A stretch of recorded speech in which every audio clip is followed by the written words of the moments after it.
Graça e paz, meus irmãos. Bom dia a todos. Vamos nos colocar de pé, vamos levar os nossos pensamentos a Deus. Quero pedir que você feche seus olhos nesse instante. Ore a Deus, agradecendo pela semana, pelas bênçãos dele derramadas sobre as nossas vidas. Vamos consagrar as nossas vidas a Deus nesse instante, de forma que prestemos a Ele um culto vivo, santo e agradável. Ore silenciosamente nesse instante. Vamos preparar os nossos corações para que possamos receber de Deus a palavra dele nessa manhã. Amém?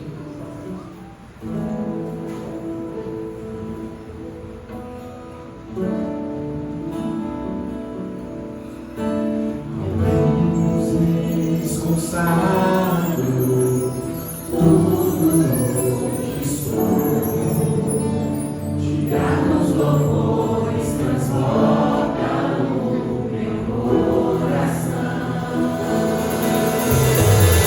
A vida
capítulo 12, nós vamos estar lendo os versos 1 e o verso 2.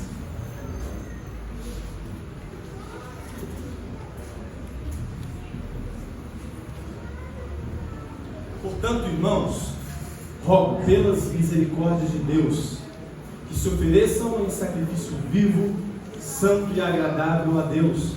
Este é o culto racional de vocês. Não se amoldem ao padrão deste mundo, mas transformem-se pela renovação da sua mente, para que sejam capazes de experimentar e comprovar a boa e agradável e perfeita vontade de Deus. Amém? Meus queridos, nessa manhã quero colocar os seguintes pedidos de oração, né? Vamos orar pelos irmãos Javier e Ruth, completam bodas no dia 14, né? A irmã Maraísa também vai completar aniversário no dia 15 e também no dia 15, né? A irmã Maria Beatriz Olate. Vamos ter essa palavra de oração agradecendo a Deus, né? Pela vida desses irmãos, que nós tenhamos de fato nessa renovação de mente a qual nós lemos agora há pouco. Senhor, que o Senhor, Pai, venha estar, Pai, com cada um desses nossos irmãos, concedendo a eles, Pai, anos de vida, que eles saibam, Pai, contar os seus dias na Tua presença, de forma que dia após dia eles alcancem o coração sábio, Pai, e que nós, como igreja, Pai, possamos entender essa renovação de mente a qual o Senhor quer de nós, Pai, que não vivamos de acordo com os padrões mundanos, mas que tenhamos, Pai, Cristo Jesus como nosso exemplo e sejamos, Pai, discípulos fiéis dele, representantes, Pai, de Cristo, onde quer que formos, Pai. Continue a falar conosco nessa manhã e queremos, Pai, dedicar as nossas vidas a Ti como essa oferta viva diante do Senhor, Pai. Fale conosco nessa manhã e nós te pedimos no nome de Jesus. Amém. Meus queridos, nós vamos estar cantando agora o hino 572 do Inário, que vai dizer que nós somos um pelos laços do amor. Mas vamos fazer dessa vez já organizadinho, né? Quero convidar o irmão a já dar a mão para quem está do lado aí. Vamos fechar os corredores e vamos declarar essa canção que vai dizer a respeito da unidade que nós temos. Amém? Somos um pelos laços do amor.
Declarando, né, que nós estamos seguindo rumo a um alvo.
que é poder sobre as nossas casas, sobre as nossas vidas, Pai.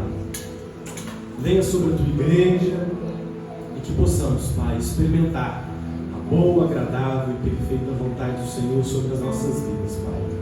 Em nome de Jesus, queremos entregar todo louvor, toda adoração a Ti, Pai, porque só o Senhor é digno de todo louvor. Em nome de Jesus que oramos. Amém. Quero convidar aqui na frente o irmão Leandro, e ele vai estar fazendo nesse instante um momento missionário.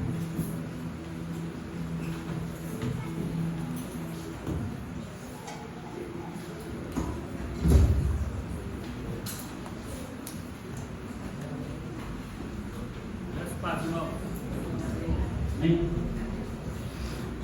Vamos orar nessa manhã, trazer em oração nossas vidas em prol do trabalho que é feito em Monte Sião, pela Igreja Batista, Pastor Jefferson, que é o alvo da nossa campanha de missões regionais desse momento, para que o Senhor continue abençoando a vida deles, fortificando nossos irmãos ali da igreja, em Monte Sião, sabendo das lutas que eles passam, Eu já trouxe um vídeo aqui anteriormente falando, entre outras lutas, a religiosidade da cidade é muito grande, é um alvo, é uma luta a ser vencida a cada dia. A questão do trabalho, da região, o foco ali, que eles têm, eles trabalham demais, e aí as pessoas deixam de ir para a igreja por causa do trabalho. As garagens deixam de pôr os carros para pôr os utensílios do trabalho de cada um. Vamos orar para que o Senhor continue abençoando e fortificando a igreja ali em Monte Sião. Amém? Oremos. Obrigado, Senhor, por esta manhã, agradecendo ao Senhor por tudo que tem feito por nossas vidas e por nos trazer aqui, por nos congregar aqui hoje, nos reunir como igreja para te adorar e te louvar ao nome do Senhor. Em especial, colocamos agora o nome ali da Igreja Batista em Monte Sião, Pastor Jefferson e todos os irmãos. Fortifica os teus servos, Senhor. Dê graças, dê força, dê ânimo nos momentos difíceis. Em meio às dificuldades e às lutas, estejam com eles, ó Pai, a cada momento. Que eles possam confiar no Senhor em todos os momentos, sabendo que Tu és um Deus que cuida, que protege. E que eles também saibam que nós, aqui na Igreja Batista em Varginha, estamos intercedendo por eles. Não só vamos contribuir com as nossas ofertas para a construção do templo, mas que nós também estamos orando para que o Senhor continue abençoando e dando graça ali na comunidade e em toda a cidade. Em nome de Jesus nós agradecemos. Amém. Obrigado, irmão.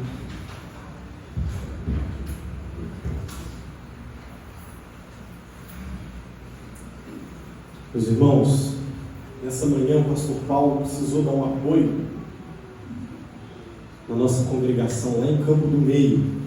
Então hoje ele está lá celebrando a ceia do Senhor.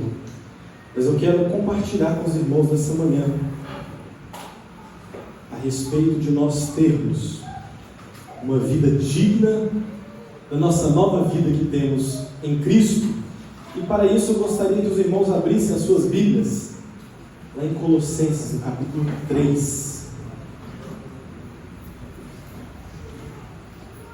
Abra a sua Bíblia, Colossenses capítulo 3. Meus queridos, a carta de Colossenses ela foi escrita pelo apóstolo Paulo, a igreja estabelecida ali na igreja, na cidade de Colossos,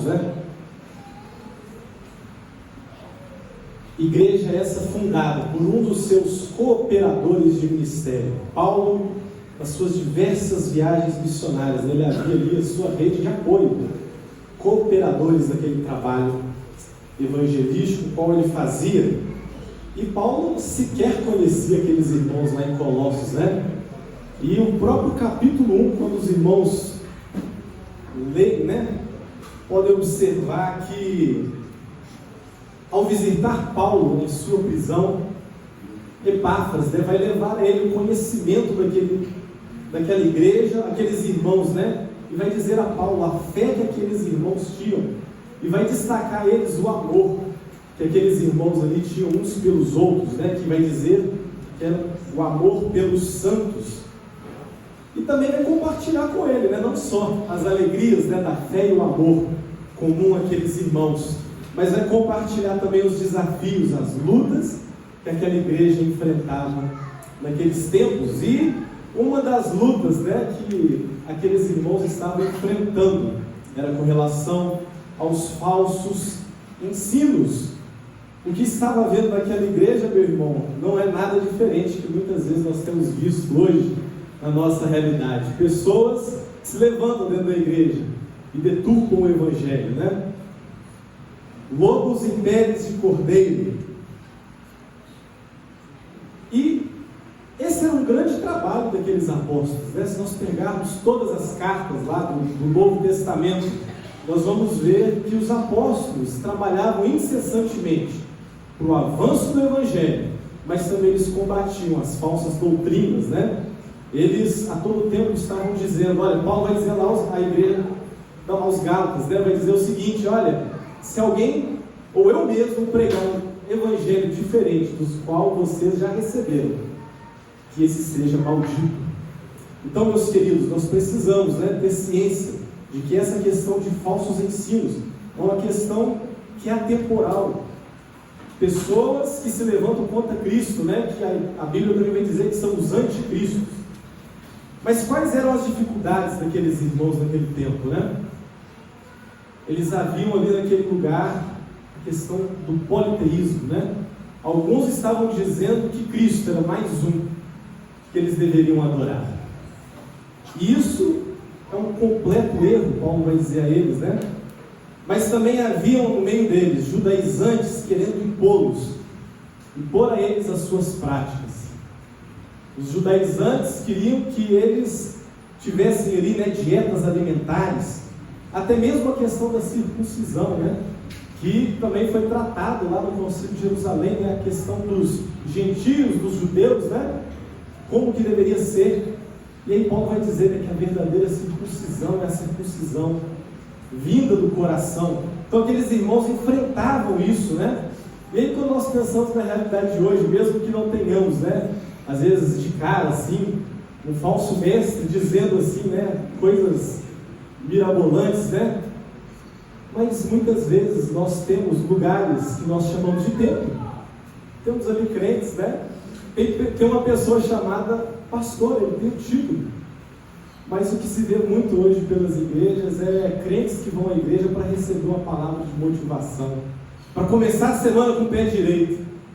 E quando nós vivemos a igreja, nós precisamos ter ciência disso, que o propósito é ser edificados pela palavra, porque a palavra de Deus é quem vai gerar transformação em nós. E Paulo está ali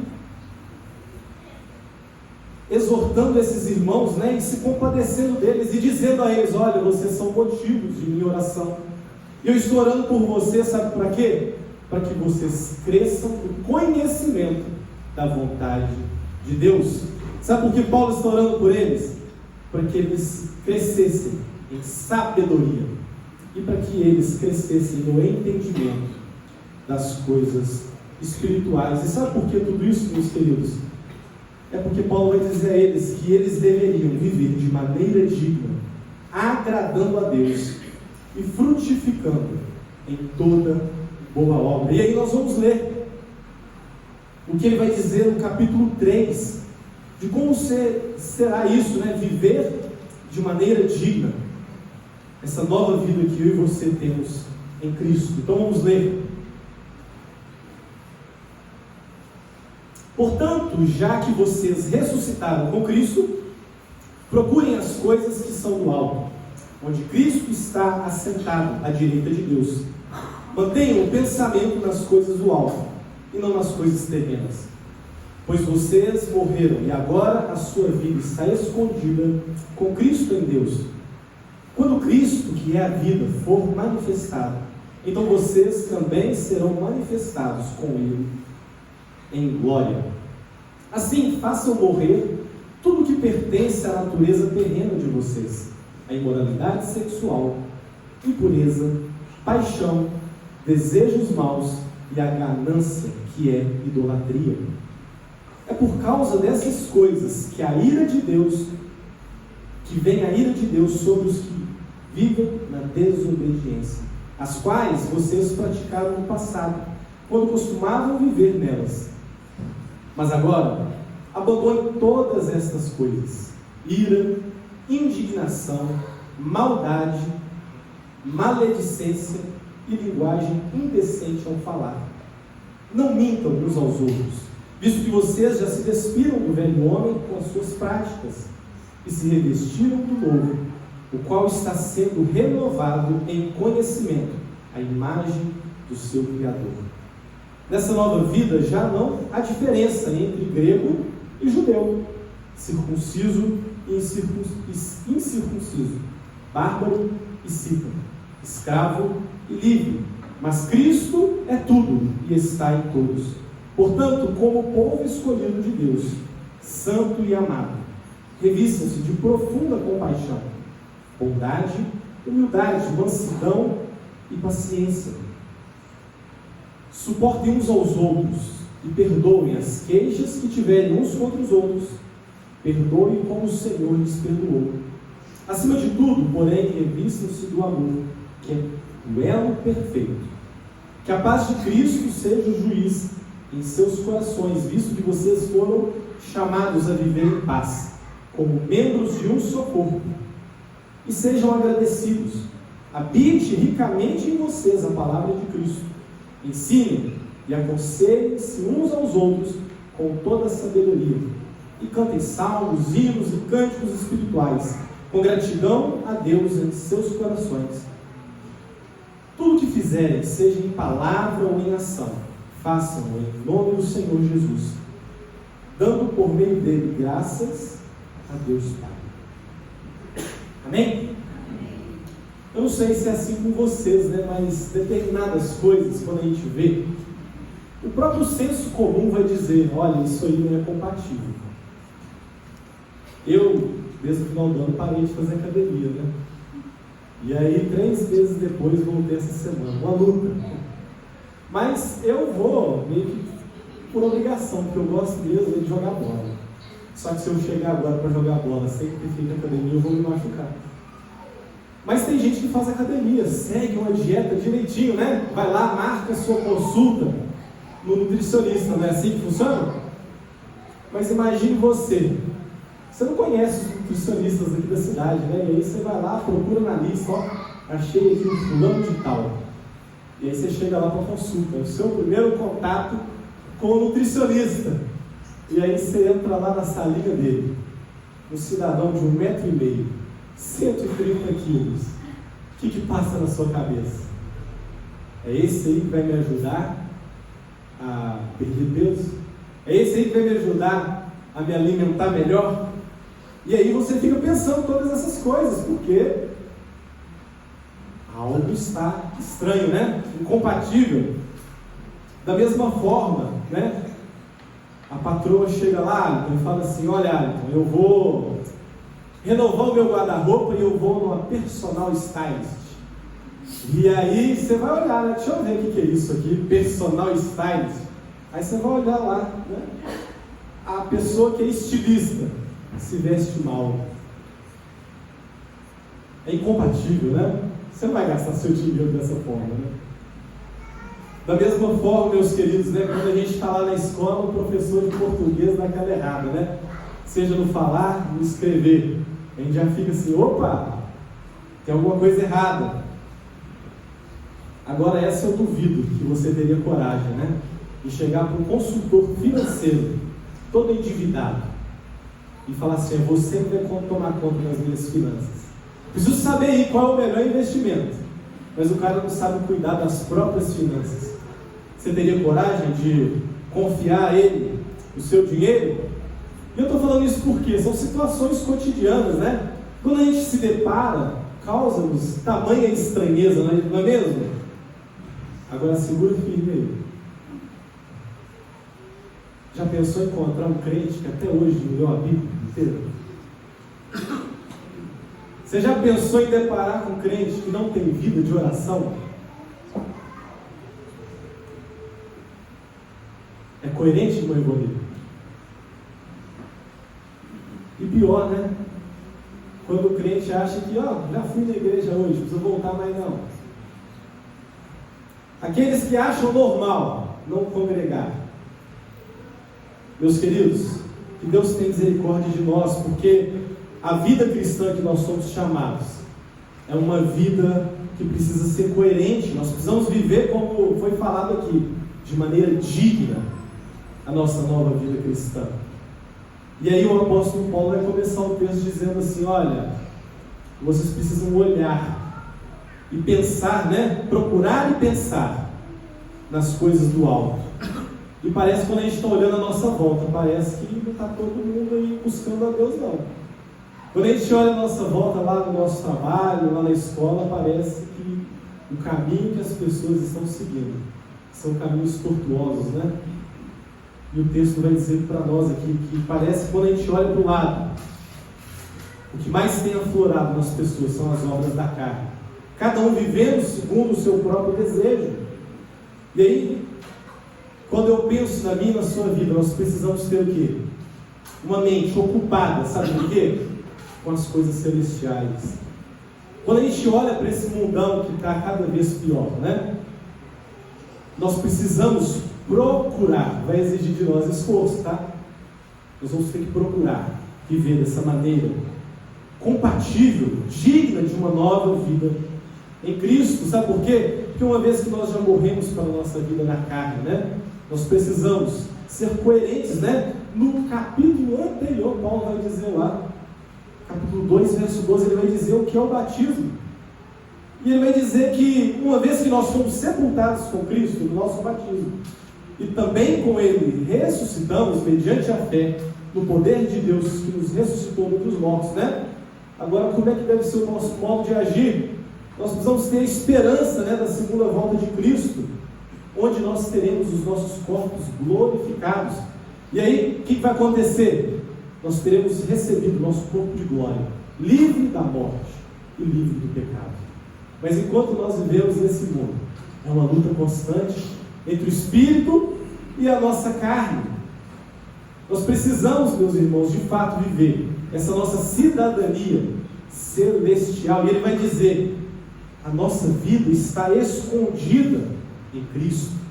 E aí, quando eu parei para pensar, eu pensei, mas por que a nossa vida está escondida, né? Se eu preciso demonstrar a minha fé, se aquilo que eu vivo, né, tem que transparecer aquilo que eu creio, por que a minha vida é escondida? Essa palavra escondida parece meio estranho, né? E não quer dizer que você vai ser um 007 de Deus, não. Você não é um cristão secreto. Mas com relação a essas coisas escondidas que estão em Cristo, né, tem a ver com nós vivermos aquilo que os nossos olhos não podem ver.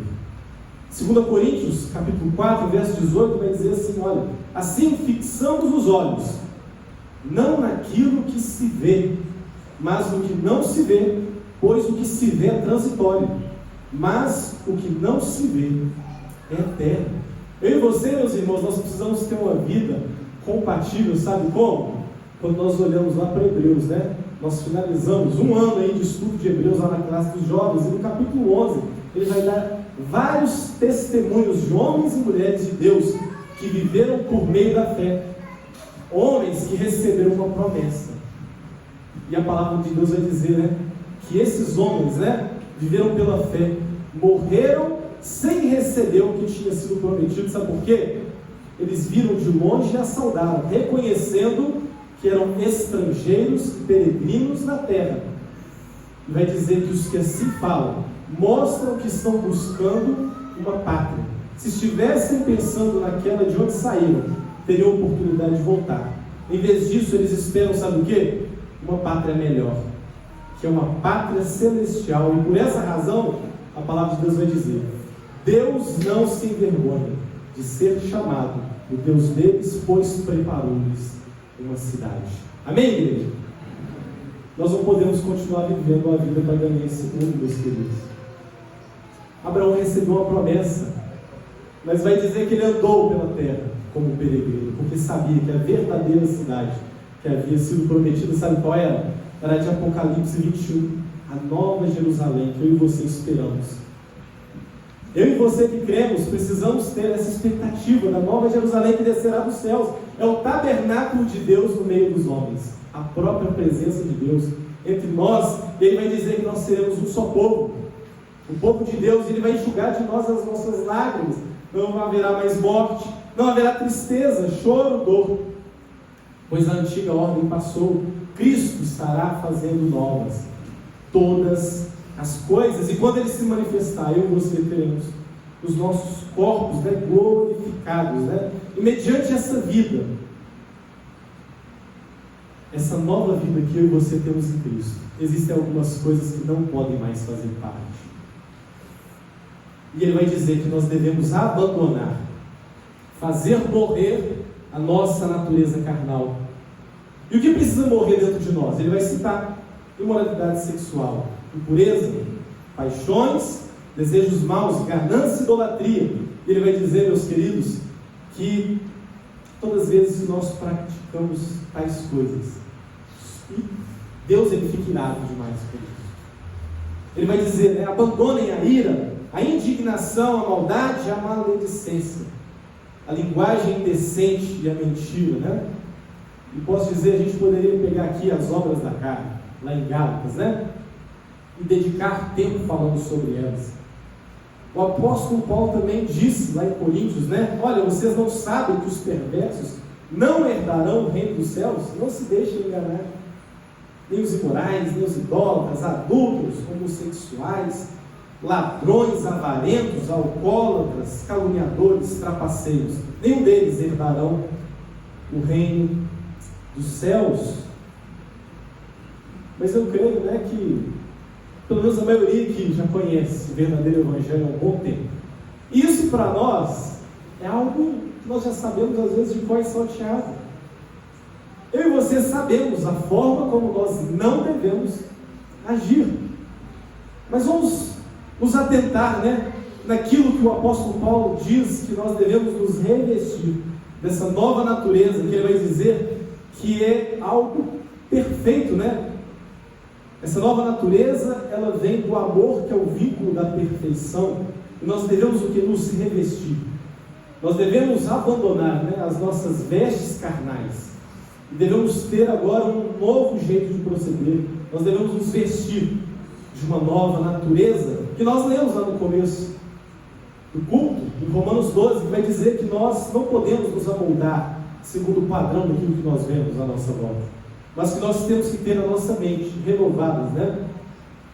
Se é que nós queremos viver a boa e agradável e perfeita vontade de Deus. Nós temos que ter essa nossa mente segundo o caráter de Cristo, como discípulos dele, porque uma vez que nós dizemos que somos cristãos, nós precisamos refletir o caráter de Cristo. Nós precisamos revelar através da nossa vida o Cristo que nós dizemos seguir. E Paulo vai dizer que nós devemos ter o quê? Profunda compaixão. E aí eu fiquei lembrando de Cristo operando diversos milagres. Os evangelhos vai relatar vários deles. E aí ele vai olhar para aquelas multidões que o seguiram e vai dizer que ele teve profunda compaixão delas. Sabe por quê? Elas estavam cansadas, desgarradas como ovelhas sem pastor. E aí vai olhar para os discípulos e vai dizer: olha, a seara é grande e poucos são os trabalhadores.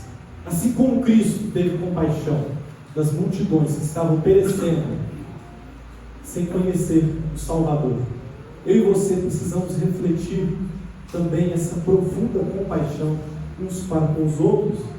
E nós precisamos também refletir a bondade.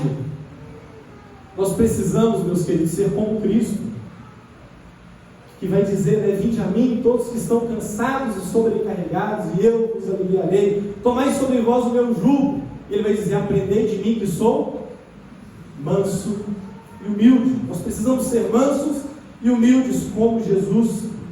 Nós precisamos ter paciência uns com os outros, acredita? Muitos de nós perdem a paciência com muita facilidade, não é mesmo? Mas o apóstolo Paulo vai dizer que eu e você precisamos crescer em paciência Nós precisamos suportar uns aos outros, né? E aí esse suportar não pode ser confundido, né? Eu preciso suportar aquele que é insuportável. Não. Nós precisamos auxiliar uns aos outros, né? Nós já citamos em algumas das pregações recentes, né? Porque estamos falando sobre a unidade que nós precisamos ter a respeito da igreja primitiva, né? E algo que chama muita atenção a respeito, né, desse suporte que temos que ter uns com os outros, é que a palavra de Deus vai dizer que naquele tempo não havia necessitado entre eles. Aqueles que tinham mais vendiam tudo, estavam repartindo entre os que tinham menos, né? Eu não estou dizendo aqui que você tem que vender tudo e começar a dar o dinheiro dos outros, mas como nós vivemos a vida de comunidade, de igreja, nós temos conhecido as necessidades uns dos outros, né? Tem irmãos aqui, diáconos da igreja, que se preocupam em auxiliar os irmãos, né? Eu mesmo sou um que faz isso, eu prefiro ajudar na igreja, né? Prefiro trazer as minhas ofertas, a cesta básica aqui, porque eu sei que tem irmãos aqui fazendo um trabalho sério. Eles sabem as necessidades daqueles que estão se achegando na igreja. Mas às vezes, vira e mexe, tem irmão fazendo uma mudança aí, a gente vai lá pegar no pesado, não é mesmo? Nós precisamos ser suporte uns para com os outros, mas não só nas coisas terrenas, né? Mas nas questões espirituais, isso eu vou falar mais adiante. Mas que mais o apóstolo Paulo vai nos dizer que nós devemos, né, frutificar no perdão? O próprio Cristo, quando ele nos ensinou a orar, ele disse, né, perdoai as nossas ofensas, assim como perdoamos aquele que nos tem ofendido. Nós precisamos nos revestir, né, do amor, que é o elo, é o vínculo perfeito da perfeição. Sabe por quê? João vai dizer lá na sua carta que o próprio Deus é amor. 1 João 4, 7, 8, ele vai dizer: amados, amemos uns aos outros, que o amor procede de Deus, né? E aquele que ama é nascido de Deus. Quando nós amamos, nós manifestamos a nossa natureza pela qual Deus nos formou, né? Nós manifestamos, né, essa natureza espiritual de Deus em nós. Mas ele vai dizer no 8: quem não ama não conhece a Deus, porque Deus é amor. E continuando, né, na sequência, ao falar dessa vida que nos é proposta, ele vai dizer: olha, não tem distinção não, tá? Não tem grego e não tem judeu. Ou seja, não importa a sua nacionalidade. Não tem a ver, né, com os nossos costumes, se você é circuncidado, se você não foi circuncidado. Não importa, né, se você é bárbaro ou cita. E aí esse é um termo que parece estranho a nós, né? Mas isso tem a ver com o não ser civilizado, uma pessoa, né, que não possui cultura. Não importa, né, o cargo que você ocupa, se você é escravo ou se você é livre. Resumindo, não interessa se você nasceu no Brasil, se você nasceu na Venezuela, ou se você nasceu no Chile, né? Não importa. Não importa se você tem lá os seus diplomas, ou se você não teve oportunidade para tanto. Não importa se você precisou trabalhar cedo, né? Pegar na enxada, se você nasceu ali, criado na roça, né? Diante de Deus, a sua posição pouco importa. Deus não está importando se você é comerciante ou se você é encarregado de produção. Para Ele não importa se você é um gerente ou se você é um zelador, né? Se você é um empresário, um autônomo ou até mesmo um CLT. E Ele vai dizer que Cristo é tudo e está em todos, né? E Ele vai concluir a respeito da paz de Cristo, né? Que é uma paz que não é uma paz segundo o meu e o seu coração. É uma paz que ela deve ser o árbitro, o juiz nas nossas vidas. E nós precisamos, né, dessa paz para julgar de fato a nossa motivação, a intenção do meu e do seu coração. Sabe por quê? Porque eu e você estavam, sabe o quê? Mortos nos nossos pecados e delitos. Sabe o que o nosso pecado faz conosco diante de Deus? Ele nos torna inimigos de Deus. E por isso, o sangue de Cristo, vertido na cruz, traz para nós reconciliação com esse Deus.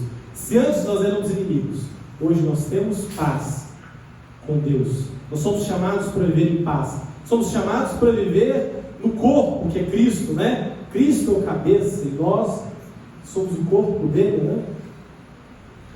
Portanto, eu e você precisamos ter uma vida, sabe como? Agradecidos. Nós não podemos viver por aí murmurando e reclamando o tempo todo. E precisa habitar em nós, sabe o quê? A palavra de Deus. De que forma? De que forma a palavra de Deus vai habitar em nós? Ensinando uns aos outros. Sabe aquele suporte que eu falei lá atrás? Nós precisamos ensinar uns aos outros, aconselhar. Nós precisamos nos reunir para louvar a Deus, seja com hinos, cânticos espirituais. Ah, mas eu não gosto de cantar hino. Precisamos cantar a Deus. Precisamos ter ações que vão representar essa nossa nova natureza em Cristo. E mediante todas essas coisas, meus irmãos, eu queria compartilhar e destacar 3 coisas, né? A nossa vida vai ser sempre isso. Enquanto nós vivemos debaixo desse mundo de aflições, nós teremos essa guerra constante entre a nossa carne e o nosso espírito. Mas um há de ganhar.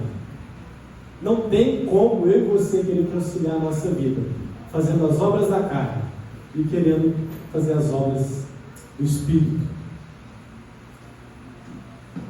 Queria que você abrisse sua Bíblia em Romanos 8, nos versos 5 e 9.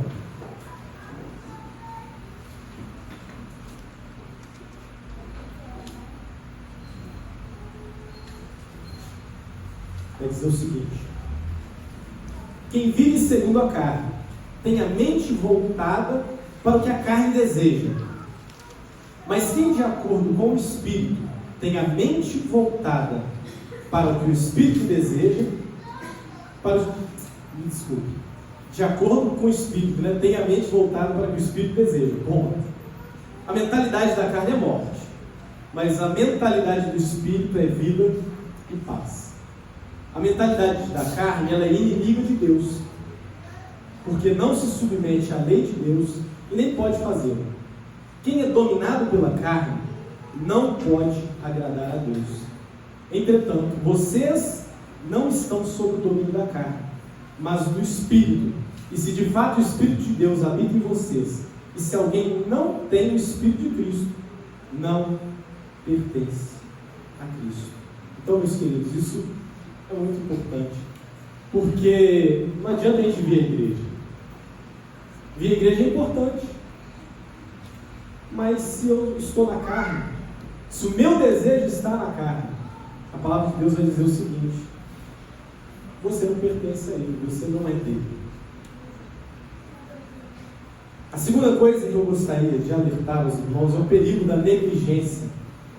Sabe por quê?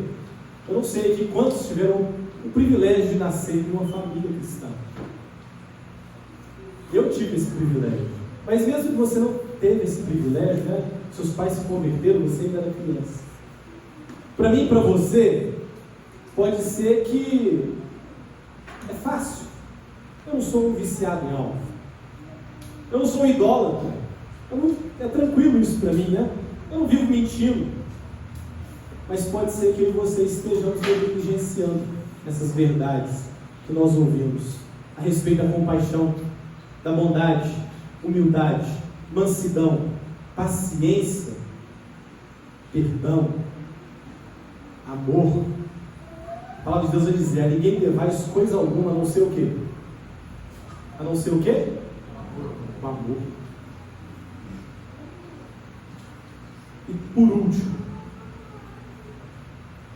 eu sou levado a meditar o seguinte: será que a minha vida cristã tem sido coerente com a fé que eu digo ter? Se o seu colega de trabalho hoje soubesse que você é crente, se lá na sua escola os seus colegas soubessem que você é crente, o seu vizinho, imagina, você pôs o adesivo da igreja, agora ele vai saber que você vai na igreja quando você sai de carro e entra em casa. Será que ele vai se assustar ao ouvir tudo isso? Mas você vai na igreja? Sabe por quê? O meu e o seu viver precisa ser digno. E é isso que nós estamos falando nessa manhã. Nosso linguajar, as amizades com quem nós andamos, as roupas que nós vestimos, até mesmo a forma como nós fazemos negócios. Como crentes, a gente não precisa ficar passando ninguém para trás. A gente precisa ficar dando preço no trabalho dos outros, não é mesmo? Tem várias formas que nós, às vezes, somos injustos uns com os outros. Mas, meus irmãos, que eu e você permaneçamos alicerçados na fé de Cristo. Nós precisamos suportar, de fato, as aflições enquanto, aguardamos ansiosamente essa manifestação do nosso Senhor. Onde nós teremos a nossa mente renovada, completa, por inteiro. Nós alcançaremos essa estatura completa de Cristo. Mas enquanto isso, nós não andemos murmurando, sejamos gratos em tudo. Ele vai finalizar dizendo, sendo gratos a Deus em todas as coisas. Que nós tenhamos, meus irmãos, o cuidado de não nos envolvermos com essas vãs filosofias. Filosofias essas que vai dizer, que no final dos tempos o coração dos homens seriam voltados para ouvir segundo as suas próprias ganâncias. Que eu e você busquemos o verdadeiro Evangelho na palavra de Deus, E lá na carta de Pedro, eu quero encerrar assim. 1 Pedro, no capítulo 4, vai dizer que para que eu e você tenhamos esse viver digno dessa nova vida cristã, nós precisamos estar preparados para prestar contas diante de Cristo, que é de julgar vivos e mortos. Precisamos vigiar, estar em constante oração. Sabe por quê? O fim de todas as coisas se aproxima. Nós precisamos, meus irmãos, quanto mais nós vemos, que o fim se aproxima, exortar uns aos outros, mas nós precisamos ter um amor ardente uns pelos outros, sabendo que o amor encobre uma multidão de pecados. Amém? Vamos orar. Senhor, que o Teu Santo Espírito venha ministrar aos nossos corações. Tira de nós, Pai, toda mentira, toda máscara. Tira de nós, Pai, tudo que tem atrapalhado de nós vivermos uma vida digna diante do Senhor. Digna, Pai, de nos chamarmos filhos Teus. Senhor, que habite em nós, Pai, o Teu Espírito e que sejamos, em tudo, movidos pelo santo desejo de viver aquilo que é puro, aquilo que é agradável. Que as pessoas, Pai, possam olhar em nós e ver o Cristo manifesto. Que não vivamos, Pai, segundo os nossos próprios desejos, largados à nossa própria sorte, mas que nos arrependamos para viver a Tua palavra, que é verdadeira. Nos auxilies, Espírito Santo, a viver essa vida de aflições. Nos aperfeiçoe, de forma que nós estejamos preparados, prontos para toda boa obra. Em nome de Jesus, é que nós oramos. Amém.